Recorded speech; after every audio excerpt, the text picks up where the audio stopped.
राज्याचे माजी वने सांस्कृतिक कार्य व मत्स्य व्यवसाय मंत्री आमदार श्री सुधीर मुनगंटीवार यांनी शेतकऱ्यांच्या न्याय हक्कासाठी असलेली धडपड पुन्हा एकदा बघायला मिळाली। भद्रावती तालुक्यातील Aurobindo reality infrastructure private limited संदर्भातील शेतकऱ्यांच्या मागण्यांसाठी आमदार सुधीर मुनगंटीवार यांच्या पाठपुराव्याला मोठे यश आलंय। उद्योगमंत्री श्री उदय सामंत यांच्या अध्यक्षतेखाली विधान भवनात महत्त्वाची बैठक पार पडली। या बैठकीत शेतकऱ्यांच्या न्याय मागण्यांना मान्यता देत विविध ठोस निर्णय घेण्यात आले।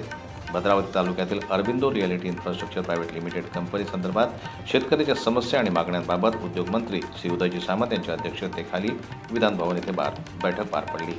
शेतकरी आणि कंपनी यांच्यातील संघर्षासह विविध समस्यांवर सविस्तर चर्चा करण्यात आली। मंत्री सामंत यांनी सकारात्मक भूमिका घेत स्पष्ट निर्देश दिले। जमीन अधिग्रहणासाठी ठोस कालमर्यादा निश्चित करणे, अधिग्रहण करताना नुकसान भरपाईची संपूर्ण जबाबदारी कंपनीवर राहील, रोजगारात स्थानिकांना 80% प्राधान्य दिलं जाईल असं त्यांनी स्पष्ट केलं। तसेच पुढील अधिवेशनापर्यंत या मागण्या पूर्ण न झाल्यास कंपनीवर कठोर कारवाई करण्यात येईल असे त्यांनी स्पष्ट केलं। या बैठकीला प्रमुख उपस्थिती आमदार श्री सुधीर मुनगंटीवार, चंद्रपूरचे जिल्हाधिकारी, विभागाचे वरिष्ठ अधिकारी आणि स्थानिक गावकरी मोठ्या संख्येनं उपस्थित होते।